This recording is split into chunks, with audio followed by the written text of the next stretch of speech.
Olá, seja bem-vindo, seja bem-vinda. Está no ar o programa Bate e Volta, um programa que tem como proposta dar dicas de turismo na capital paulista e de outros locais do Brasil e do mundo, com um preço mais acessível.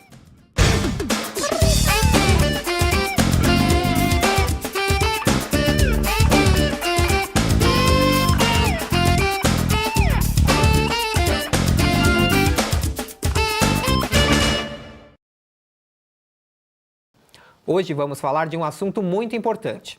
Você sabia que o turismo pode combater o estresse? Para você ter uma ideia desse problema, 90% da população mundial sofre desse mal.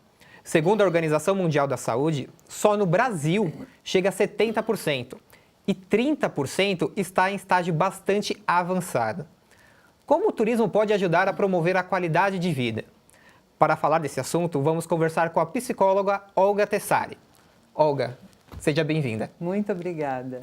Olga, para o pessoal de casa já entender, o que é o estresse? O estresse é uma reação do organismo diante de uma situação de tensão. Sim. E o que vai definir essa tensão é a forma como você, cada um, encara essa situação. Então, há pessoas que se estressam mais e outras que se estressam menos diante da mesma situação. Entendi.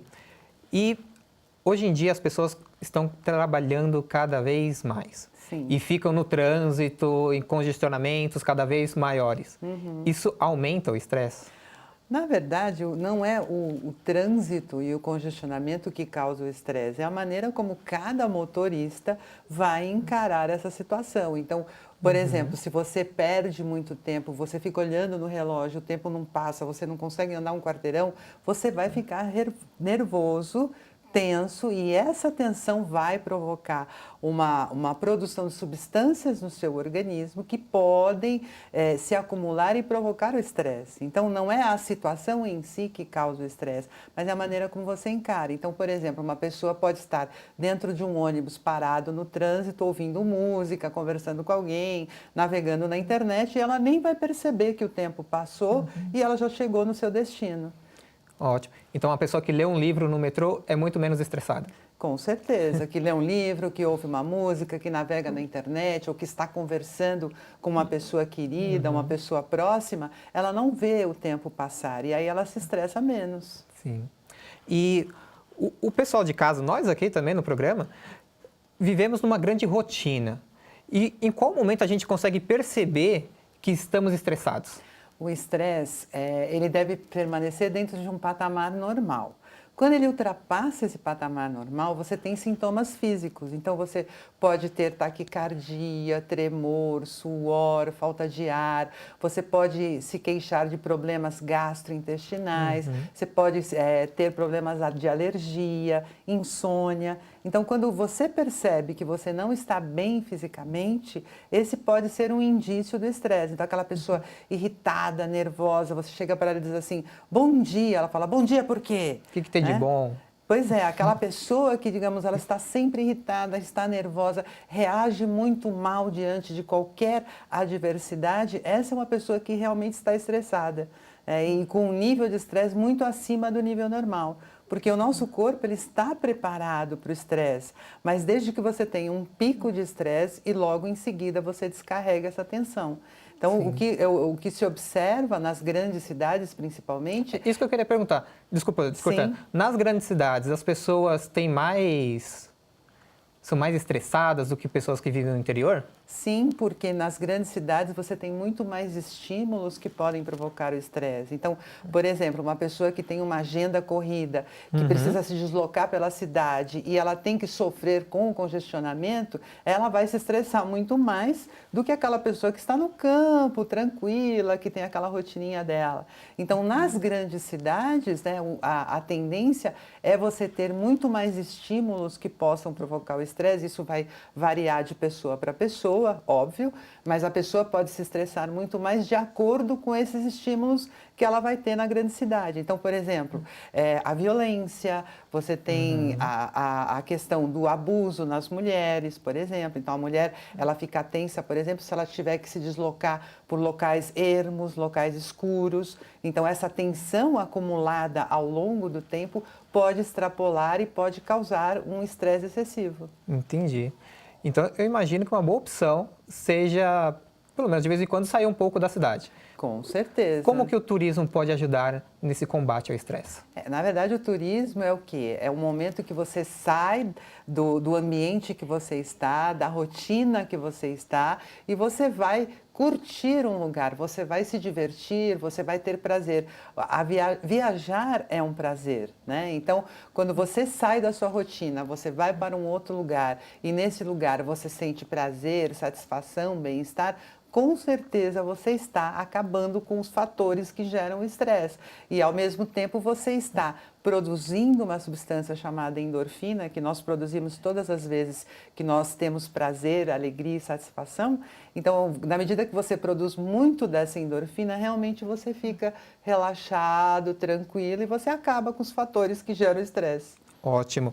E aproveitando essa pergunta, essa sua resposta, a gente recebeu aqui através do nosso Twitter o Marcos Moreira, de Osasco, São Paulo. Ele pergunta, eu vou até ler aqui diretamente. Olga, qualquer passeio que a pessoa possa sair da rotina já ajuda a combater o estresse? Ajuda. Mesmo que seja não um passeio, não uma viagem, mas um passeio dentro da própria cidade? Sim. Só o fato de você mudar de bairro pode ser já um fator de relaxamento. Então, sair da rotina. Então, a pessoa que está estressada, ela tem uma rotina estressante. Então, tudo que ela possa fazer para sair dessa rotina vai colaborar para diminuir o estresse. Então, por exemplo, você fazer um programa diferente, você ir ao museu, você ir ao cinema, você ir ao shopping, você visitar um amigo, você caminhar na praça, você ir para o parque, qualquer outra atividade que não faça parte da sua rotina e que seja, digamos, a princípio prazerosa para você, essa atividade Sim. vai colaborar para a diminuição do estresse. Sim. E se a pessoa não faz nada para combater o estresse, o que isso pode causar na vida dela, na saúde dela? Bom, a longo prazo, a médio prazo, ela pode desenvolver problemas gastrointestinais, como azia, gastrite, úlceras, diarreias. Ela pode sofrer de insônia, ela pode desenvolver alergias grandes, né? Então, tudo isso pode gerar essas pequenas doenças, vamos dizer assim. Mas, a longo prazo, ela pode provocar um desequilíbrio na produção de algumas substâncias no organismo que podem causar tanto a depressão como o seu oposto, que é a síndrome do pânico. Então, as pessoas estressadas, elas estão, se elas não diminuírem o estresse e elas continuarem nesse mesmo padrão, com certeza elas vão desenvolver ou a depressão ou a síndrome do pânico. Então, o caminho é, haja para que seu estresse diminua. Perceba que está estressado. Sim, e vá cuidar disso. Vá cuidar disso. E vá viajar. Também, principalmente a viagem, né? O sonho de todos, viajar é realmente um dos fatores que diminui muito o estresse. Mas toma cuidado, né? Porque tem muitas pessoas que vão viajar e que querem conhecer tudo naquele local e de repente elas voltam muito mais estressadas porque elas não conseguiram relaxar, elas ficaram o tempo todo correndo contra o tempo para poder conhecer tudo naquele local. Foi se desestressar, se estressou mais. Não Às vezes. entendi. Ela vai viajar para se acalmar, desestressar sim, e acaba se estressando ainda mais. Ela acaba se estressando ainda mais e voltando mais estressada do que ela já era. Quando vai viajar com sogra, com aquele monte de filho, acaba dando isso. Sim, isso tudo pode provocar estresse também. Né? Então, quando você for programar uma viagem, programa uma viagem com pessoas queridas, com pessoas com quem você convive que te fazem bem. Né? Porque viajar com pessoas que, a princípio, você já sabe que vão te estressar, vai levá-las para quê? Para provocar mais estresse. Exatamente.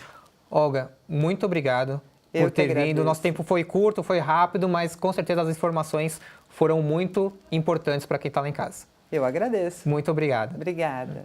E uma informação interessante, a população brasileira tem viajado mais em 2017, mesmo com a crise que o país passa, segundo a Secretaria do Turismo.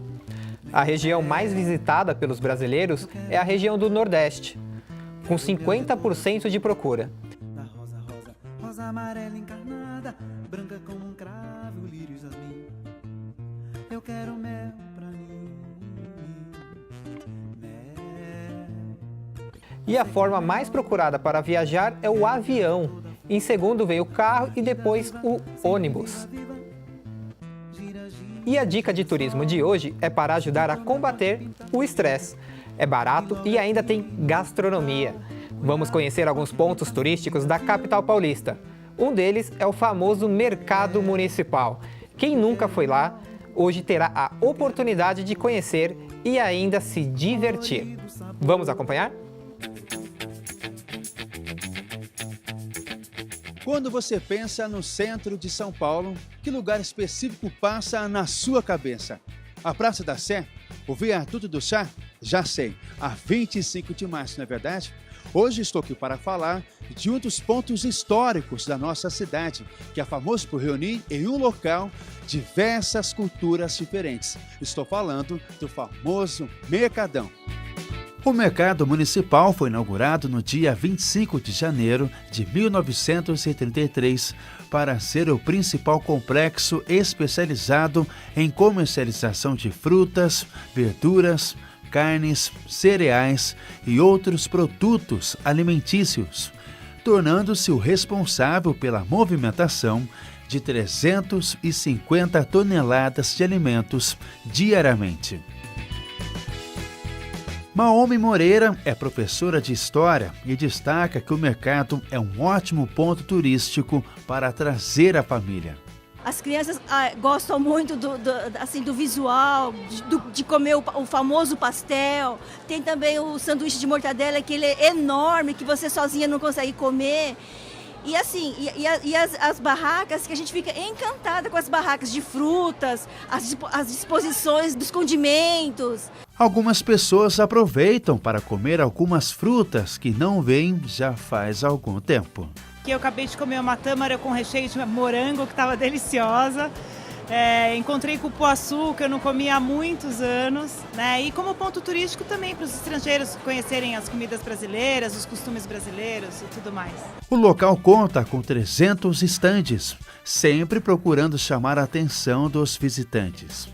O vendedor Júnior Moreira destaca que o público do Mercadão é muito variado. Diversos países, estados de São Paulo, do interior também. Júnior também fala de um dos desafios que mais incomoda os turistas.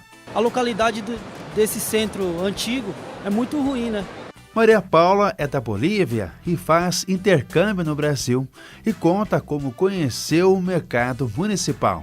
É bem diferente do que a minha cidade, mas eu gosto muito. Estou conhecendo aos poucos a cidade. Não importa se é brasileiro ou estrangeiro, o que interessa mesmo para o turista é comer o sanduíche de mortadela e o pastel de bacalhau. Depois que você visitou o Mercadão, um ponto turístico ainda no centro de São Paulo é a 25 de março. Lá pode ser encontrado diversas lembranças com um preço muito acessível. O desafio é saber lidar com a quantidade de pessoas que passam por lá. Uma última dica turística é a Praça da Sé. Localizada no coração de São Paulo, a praça é o centro geográfico da cidade.